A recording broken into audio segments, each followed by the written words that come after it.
நாம எல்லாருமே ஆன்மீக உலகத்தில் தான் வாழ்ந்து கொண்டிருந்தோம், அவருக்கு சேவையாற்றி கொண்டிருந்தோம். ஆனால் போர்க்கொடி உயர்த்தியவர்கள் எல்லாருக்கும் ஒரு தனியா ஒரு பௌதிக உலகம்னு ஒன்று அமைச்சு நம்ம எல்லாரையும் அமைச்சு வச்சிருக்கார் அவர். எனக்கு வந்து ஒரு குணத்தினுடைய ரொம்ப அதிகமாக இருக்கும், உங்களுக்கு வேற குணத்தினுடைய பிரதிபலன் அதிகமாக இருக்கும், மற்றவருக்கு வேறொருடைய குணத்தினுடைய பதிலும் அதிகமாக இருக்கும். இது எப்படி இருக்கு அப்படின்னா, ஒரு ரோபோட் அமைச்சிருக்கார் ஒரு இன்ஜினியர். அந்த ரோபோட் வந்து இன்ஜினியர்கிட்ட நீங்க பட்டன் அமுக்கினா கூட நான் வேலை செய்ய மாட்டேன்னு போர்க்கொடி உயர்த்துற மாதிரி இருக்கு. உலகளாவிய சகோதரத்துவம் பேசிக் கொண்டிருக்கோம். ஐநா சபையில இந்தியாவில் பேசுறோம், உலகளாவிய சகோதரத்துக்கு அவார்டு கொடுக்குறோம். ஆனா என்ன பண்றோம் அப்படின்னா, ஆட்டை மாட்டை வெட்டி சாப்பிடுறோம். என்னுடைய உடலுக்கு தேவை, நாக்குக்கு தேவை, அந்த ஆட்டை வெட்டு, மாட்டை வெட்டு, கோழியை வெட்டு. அப்ப உலகளாவிய சகோதரத்துவம் வராது. நம்மளுடைய உலகத்தை, நம்மளுடைய பிரபஞ்சத்தை, நம்ம பௌதிக உலகத்தை பாதுகாப்பதற்காக என்ன பண்றாரு அப்படின்னா, பல்வேறு விதமான ஒரு ரெப்ரசன்டேட்டிவ்ஸை நியமிச்சு வச்சிருக்காரு. ஒரு நொடியில சுகம் முடிந்தாச்சு. அந்த சுகத்துக்கு அப்புறம் என்ன பண்றோம், திருப்பி சுகம் வேண்டும், சுகம் வேண்டும், சுகம் வேண்டும் அலைந்து கொண்டிருப்போம். சுகம் நமக்கு சில நேரம் கிடைப்பதில்லை. இப்ப என்ன புரிந்து கொள்ளணும், நாம வந்து எதையோ நாடி ஓடி கொண்டிருக்கோம். அந்த நாடி ஓடுவது காணல் நீர் போல் இருக்கிறது. அந்த காணல் நீர்ன்றது நம்ம வாழ்க்கை. ஐடி கம்பெனில வேலை பார்த்த நபர் ஏதோ ஒரு தவறான பழக்கத்தினால இன்னைக்கு பெங்களூர்ல பிச்சை எடுத்து கொண்டிருக்காரு.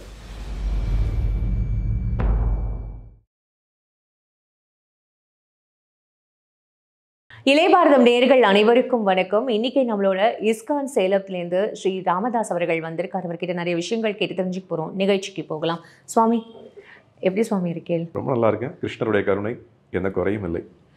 கேட்கறதுக்கே ரொம்ப சந்தோஷமா இருக்கு சுவாமி. இப்போ டைரக்ட் டு த கொஸ்டின்ஸ் அப்படின்னா, நீங்கள் எவ்வளோ தான் எங்களுக்கு விளக்கம் கொடுத்தாலும் நடைமுறை வாழ்க்கையில் வாழும்போது, அந்த கஷ்டங்களை அனுபவிக்கும் போது இதெல்லாம் எல்லாமே மறந்து போயிடுறது சுவாமி. இப்போது அப்படி இருக்கும்போது, இப்போ நான் இன்றைக்கும் ஒரு சில செட் ஆஃப் கொஸ்டின்ஸ் எடுத்துன்னு வந்திருக்கேன். ஜீவாத்மா பரமாத்மா நீங்கள் பேசப்படுறது ஓகே. அப்போது ஜீவாத்மா பரமாத்மா அப்படின்னா இது எல்லாருமே வந்து பரமாத்மாவை நோக்கி தான் நம்மளோட ஆத்மாக்கள் எல்லாம் பயணம் செய்கிறது. அப்படின்னும்போது எதுக்கு பரதேவதைகள், எதுக்கு நித்திய சூரிகள், எதுக்கு இவ்வளோ கடவுள்கள் அப்படின்னு சொல்லிட்டு உங்கள் மதத்தில் மட்டும் இவ்வளோ கடவுள்கள் இருக்காங்களே, எல்லாருக்கும் வந்து பால் அபிஷேகம் அவ்வளோ அண்டா பாலை கொண்டு போய் வந்து கொட்டுறீங்களே, அப்புறம் எதுக்கு வந்து ஒரு கல்லுக்கு இதெல்லாம் செய்கிறீங்க? இந்த கேள்விகளுக்கெல்லாம் எப்படி சுவாமி பதில் சொல்லுவோம்? கேட்ட கேள்வியில் முதல்ல நான் என்ன யோசித்தேன், முந்தா நேற்று ஏகாதசி விரதம். அந்த ஏகாதசி வந்து மோட்சத ஏகாதசின்னு ரொம்ப பிரசித்தி பெற்ற ஏகாதசி, கைசிகை. ஆமாம், அந்த ஏகாதசி அன்னைக்கு தான் பகவத்கீதை பேசப்பட்டது. அந்த பகவத்கீதா வந்து குருக்ஷேத்திர போரில் அன்றைக்கு தான் கிருஷ்ணர் அர்ஜுனனுக்கு உபதேசம் செய்கின்றார். ஸோ முந்தா நேற்று தான் நடந்தது. பல 5000 வருஷத்துக்கு முன்னாடி குருக்ஷேத்திர போரில் உபதேசம் செய்யப்பட்டது பகவத்கீதை. இப்போ எதுக்காக நான் இதை சொன்னேன் உங்கள் கேள்விக்கு பதிலாகனா, நீங்கள் கேட்ட கேள்வி எல்லாத்துக்குமே பகவத்கீதையை ஒருவர் நமது விஷயங்களை புரிந்து கொள்ள வேண்டும், வாழ்க்கை எப்படி வாழ வேண்டும் என்று விரும்ப நினைத்தால் அதில் எக்கச்சக்கமான பதில்கள் இருக்குது. நீங்கள் கேட்ட கேள்வியோட பதில்கள். ஸோ இப்போ நம்ம என்ன சொல்கிறோம், அது இந்த பதில் மூலியமாக என்ன சொல்கிறோம் அப்படின்னா, பகவத்கீதையை உண்மை உருவில் எடுத்து படித்து அதில் வந்து எடுத்து இருக்கக்கூடிய விஷயங்களை புரிந்து கொண்டாலே பல விஷயங்கள் நீங்கள் கேட்கக்கூடிய கேள்விகளுக்கு புரிய வரும். இது முதல் ஒரு ஜென்ரல் ஸ்டேட்மெண்ட். இப்போ கேட்ட கேள்வியில் முதல்ல பரமாத்மானா யார், ஜீவாத்மானா யாருன்றதை அவரே சொல்கிறார் பகவத்கீதையில். அவர் என்ன சொல்கிறார் அப்படின்னா, மமைவாம்ச ஜீவபூதே ஜீவபூத சனாதன. என்ன சொல்கிறார், என்னுடைய அம்சத்திலிருந்து வந்தவர்கள் தான் ஜீவாத்மாக்கள். அவங்க வந்து சனாதனம். அவர்கள் சனாதனம்னா என்றைக்கும் அழியாதவர்கள், அவங்க என்றைக்கும் அழிய போகிறதில்லை. நம்ம உயிருக்கு நம்மளுடைய ஆத்மாவிற்கு அழிவே கிடையாது. நம்மளுடைய உடலுக்கு தான் அழிவு. உடல்ங்கிறது மாறிக்கொண்டே இருக்குது. ஒவ்வொரு நிமிடமும் உடல் அழிந்து கொண்டு தான் இருக்குது. நாம் வந்து போன வருடம் இருந்த உடல் இன்னைக்கு இல்லை நம்மகிட்ட, போன மாதம் இருந்த உடல் நமக்கு இல்லை. ஏன் அறிவியல் பூர்வமாக என்ன சொல்கிறாங்க அப்படின்னா, ஒவ்வொரு மணி நேரமும் 6 லட்சம் ஸ்கின் பார்ட்டிகிள்ஸை நம்ம ரிலீஸ் பண்ணிகிட்டே இருக்கோமா ஒரு மணி நேரமும். அப்போ என்ன அர்த்தம், இப்போ மணி வந்து மதியம் 12 மணி அப்படின்னா 11 மணிக்கு நம்ம வந்து எவ்வளவு நம்மளுடைய உடல் இருந்ததோ அது மாறிடுது. அப்போ உடல் மாறிக்கொண்டே இருக்குது, இந்த ஆத்மா மாறப்போவதில்லை, அது நமக்கு தெரியும். அப்போ இந்த ஜீவாத்மாக்கள் அப்படின்னு சொல்லக்கூடிய நபர்கள் எல்லாருமே கிருஷ்ணருடைய, பகவானினுடைய, பரமாத்மாவினுடைய ஒரு அங்கங்கள், விரிவாக்கப்பட்ட அங்கங்கள் அப்படின்ற விஷயத்தை சொல்கிறார் அவர். இப்போ என்னாச்சு, இவங்கெல்லாம் ஏன் வந்தாங்க இங்கே அப்படின்ற கேள்விக்கு நிறைய பேருக்கு பதில் இல்லை. அது நம்ம ஸ்ரீமத் பாகவதம் மூலியமாகவோ நம்மளுடைய பாரம்பரியமான நூல்கள் மூலியமாக புரிஞ்சுக்கிறோம். அப்போ எதுக்காக வந்தோம் அப்படின்னா, இந்த ஆத்மாக்கள் எதற்காக ஏற்படுத்தப்பட்டன முதல்ல அப்படின்றத புரிஞ்சுக்கணும். அப்போ அந்த பரமாத்மாவாகிய பகவான் என்ன பண்ணுறார், தன்னுடைய திருப்திகளுக்காக அவர் என்ன பண்ணுறார், தான் விரிவாக்கம் அடைகிறார். அது என்ன ஆகும் அப்படின்னா, ஒவ்வொரு விரிவாக்கமும் ஒரு செயலுக்காக விரிவாக்கம் அடையப்படுகிறது. அப்போ ஒவ்வொரு ஆத்மாவும் யூனிக். இன்னைக்கு நான் வந்து கிருஷ்ணரோட, என்னுடைய தொடர்பு கிருஷ்ணருக்கு வந்து வேற, உங்களுடைய தொடர்பு கிருஷ்ணருக்கு வேற. இப்போ அதுதான் வந்து ஸ்ரீல பிரபுபாதர் இஸ்கானுடைய ஸ்தாபாச்சார் அழகாக சொல்லுவார். என்ன சொல்லுவார் அப்படின்னா, பேசிக் கலர்ஸ் 3 தான் இல்லைங்களா? அந்த 3 பேசிக் தான் கலர்ஸ். இன்னைக்கு என்ன பண்ணுறோம், அந்த 3ஐ வந்து மிக்ஸ் பண்ணி தான் இன்றைக்கி என்ன பண்ணுறோம், ஆயிரக்கணக்கான கலர்ஸ் வருது. அதே மாதிரி தான் என்ன பண்ணுறோம் அப்படின்னா, சத்வகுணம், ரஜோகுணம், தமோ குணம்னுடைய கலவை தான் நம்ம எல்லாருமே. எனக்கு வந்து ஒரு குணத்தினுடைய இது ரொம்ப அதிகமாக இருக்கும், உங்களுக்கு வேறு குணத்தினுடைய பிரதிபலன் அதிகமாக இருக்கும், மற்றவருக்கு வேறுடைய குணடைய பதிலும் அதிகமாக இருக்கும். அப்போ என்ன பார்த்தோம், இந்த 3:3:3 3:3 மேட்ரிக்ஸ்லேயே தான் நம்ம எல்லாரும் வாழ்ந்து கொண்டிருக்கோம். அப்போ நம்மளுடைய சுபாவம்ன்றது கிருஷ்ணருக்கு ஏதோ ஒரு வழியில் நான் சேவை செய்வதற்காக அமைக்கப்பட்டவன். அவர் என்னுடைய சுபாவத்துக்கு தகுந்த மாதிரி எனக்கு ஒரு வேலையை கொடுத்திருக்கின்றார். அந்த சேவையில் நான் ஈடுபட்டு இருக்க வேண்டும். ஆனால் என்ன பண்ணோம், நாம் வந்து ஏன் நான் அவருக்கு மட்டும் சேவை செய்யணும், ஏன் நானே வந்து ராஜாவாக முடியாதா, நானே கடவுளாக முடியாதா, எனக்கும் கடவுளானும் அனுபவிக்கணும்னு ஆசை இருக்கு அப்படின்ற காரணத்துக்காக நம்ம எல்லாம் என்ன பண்ணோம், போர்க்கொடி உயர்த்தணும். அவர் என்ன பண்ணுறோம், நான் பண்ண முடியாது.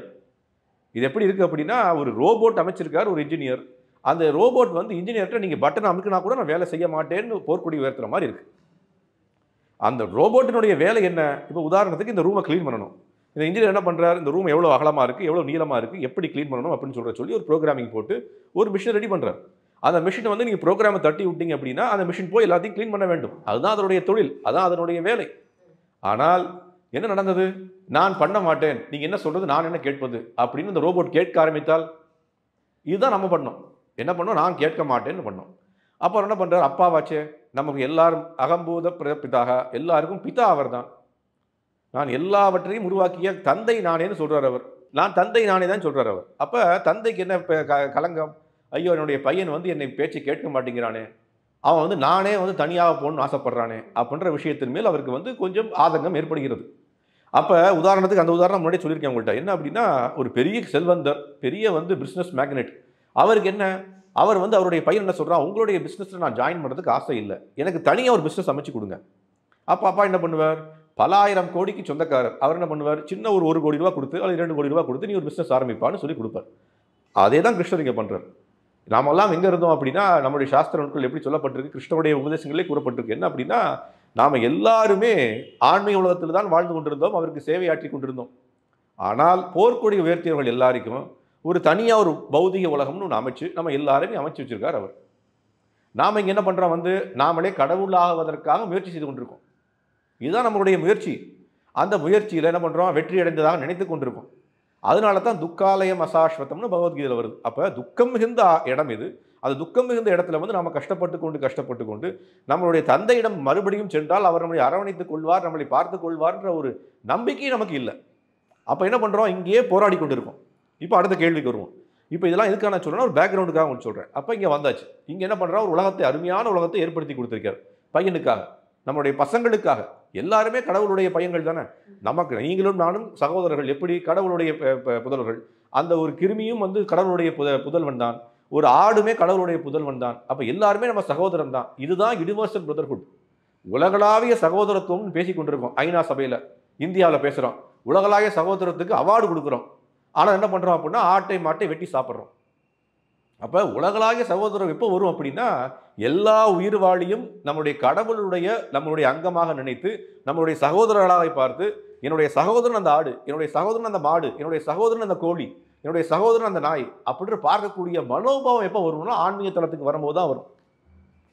அப்போ அந்த ஆன்மீக தளத்துக்கு நம்ம வரல. அப்போ என்ன பண்ணுறோம், இந்த உடல் தளத்தில் இருக்கோம். உடல் எப்படி பார்க்க தோணும், என்னுடைய உடலுக்கு தேவை, நாக்குக்கு தேவை அந்த ஆட்டை வெட்டு, மாட்டை வெட்டு, கோழியை வெட்டு. அப்போ உலகளாவிய சகோதரத்துவம் வராது. அப்போ என்ன நடக்கும் அப்படின்னா, நாம் வந்து நம்மளுடைய புலன் திருப்திக்காக வாழ்ந்து கொண்டிருக்கோம் இங்கே. அப்போ என்ன பண்ணுறார் அவர், இது நம்மளை எல்லாரையும் வந்து மேனேஜ் பண்ணுறதுக்கு சில பேரை வந்து அப்பாயிண்ட் பண்ணுறார். இன்றைக்கி உலகத்தை இந்த உதாரணம் எடுத்துப்போமே, தமிழ்நாட்டில் இருக்குது. தமிழ்நாடுன்றது ஒரு விரிவடைந்த ஒரு பெரிய மாநிலம். 7-8 கோடி மக்கள் வாழ்கிறார்கள் இல்லையா. பல ஆயிரக்கணக்கான இடங்கள் இருக்குது, பல ஆயிரக்கணக்கான ஸ்கொயர் கிலோமீட்டர்ஸாக விரிந்து இருக்குது இந்த மாநிலம். இந்த மாநிலத்தை எப்படி அட்மினிஸ்ட்ரேட்டிவ் ஆக்டிவிட்டீஸ் பண்ணுறது, எப்படி நம்ம வந்து இயக்குவது, அதை இயக்குவதற்கு யார் வந்து தலைமை அதிகாரி, நம்மளுடைய முதலமைச்சர். அப்போ அந்த முதலமைச்சர் என்ன பண்ணுவார், அவர் கீழே பல அமைச்சர்களை நியமிக்கின்றார் இல்லையா, அதிகாரிகளை நியமிக்கின்றார். அந்த அதிகாரிகள் என்ன பண்ணுறாங்க, அவங்களுடைய வேலை என்ன, அவங்க டிபார்ட்மெண்ட்டில் அவங்களுடைய வேலையை பார்த்து கொண்டிருப்பாங்க. எலக்ட்ரிசிட்டினா ஒரு டிபார்ட்மெண்ட், பப்ளிக் ஒர்க்ஸ் வேறுனா ரோடு போடுறதுக்கு ஒரு ஆட்கள், அல்லது வீட்டுக்கு தண்ணி வரணும்னா ஒரு ஆட்கள், அல்லது வந்து சமூகத்தை வந்து பாதுகாக்கணும்னா போலீஸ் டிபார்ட்மெண்ட், இந்த மாதிரிலாம் ஒவ்வொரு டிபார்ட்மெண்ட், ஹெல்த்துக்குனா ஹெல்த் டிபார்ட்மெண்ட், இப்படி எல்லாம் இருக்காங்க. இப்போ இதே தான் கடவுளும் செய்கிறார். நம்மளுடைய உலகத்தை, நம்மளுடைய பிரபஞ்சத்தை, நம்ம பௌதிக உலகத்தை பாதுகாப்பதற்காக என்ன பண்றாரு அப்படின்னா பல்வேறு விதமான ஒரு ரெப்ரசன்டேட்டிவ்ஸை நியமிச்சு வச்சிருக்காரு.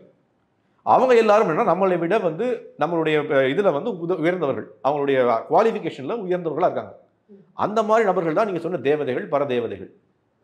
ஸோ அவங்களுக்கு வேற ஒவ்வொருவருக்கும் ஒரு வேலை கொடுக்கப்பட்டிருக்கு. இப்போ இங்கேயே வந்து அப்புறம் ஏன் ஐயர் ஐயங்கார், ஐயங்கார்ல வடகலை தெங்கலை, ஏன் இந்த பிரிவுகள் வருது? அது நாம பிரித்து கொண்டோம். இப்ப உதாரணத்துக்கு அது நான் சொல்றேன் உங்களுக்கு, நம்மளுடைய நோக்கம் என்ன, கடவுளை அடைவது, நம்ம மோட்சம் அடைவதுன்னு வைத்துக் கொண்டோம் அப்படின்னால் நம்மளுடைய அதான் சொல்றேன் என்ன அப்படின்னா ஆத்மாவினுடைய குறிக்கோள் என்ன, ஆத்மாவினுடைய குறிக்கோள் அந்த கடவுள் நம்மளை எங்க எதுக்கு அமைச்சிருக்காரு, இங்க பகவான் எதுக்கு அமைச்சிருக்காரு அப்படின்னா நீ எப்பயாவது உணர்ந்து விட்டு, நான் செய்த தவறை உணர்ந்து விட்டு நான் மறுபடியும் தந்தையிடம் போவதற்கு ஆசைப்பட்டால் நான் எடுத்துக்கொள்ள தயாராக இருக்கிறேன்னு அவருக்கு வெயிட் பண்ணிட்டு இருக்காரு.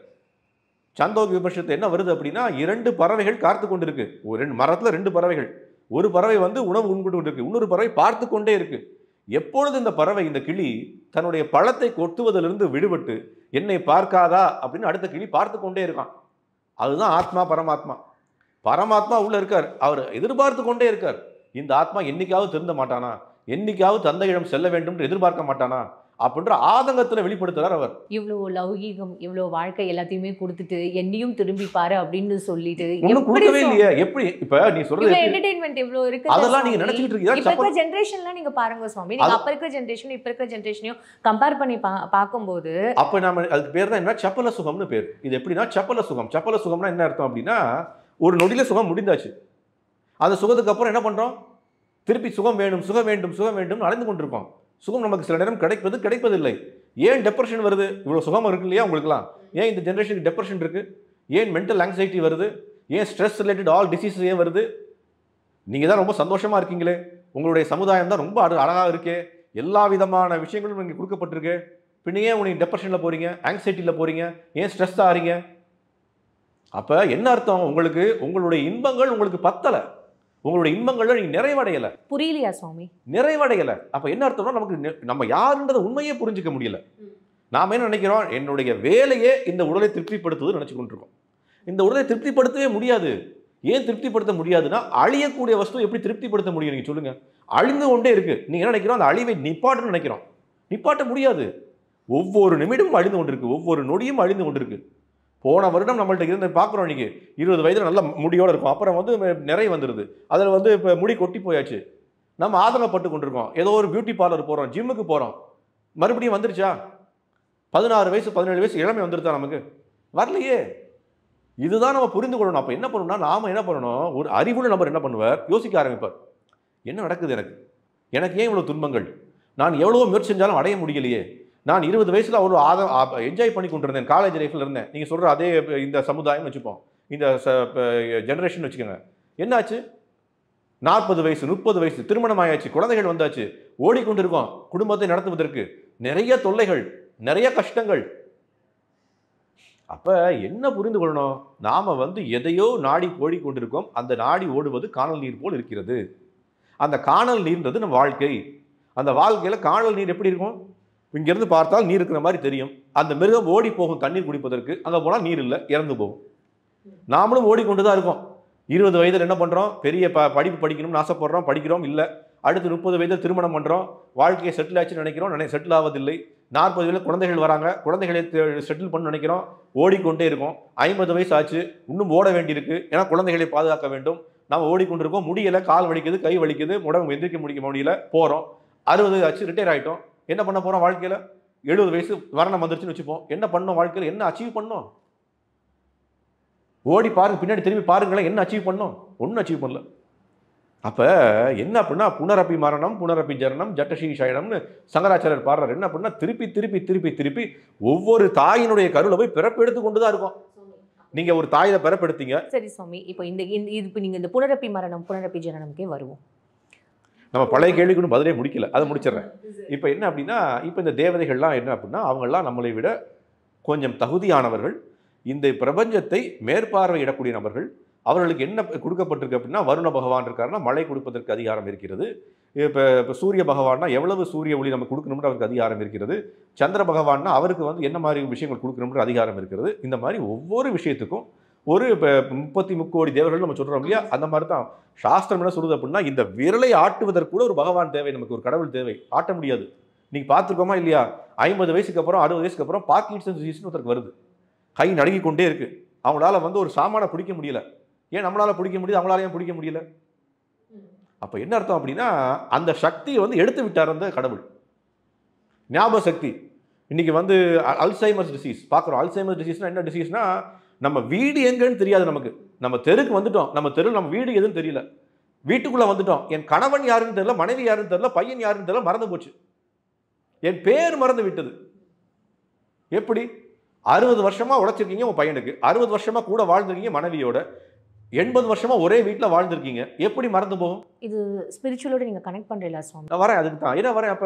அப்ப என்ன அர்த்தம் அப்படின்னா, அந்த கடவுள் என்ன பண்றார், உங்களுக்கு அந்த சக்தியை எடுத்து விட்டார். இந்த ஒரு தேவதை என்ன பண்ணிட்டாங்க, உங்களுக்கு அந்த சக்தியை எடுத்துட்டாங்க.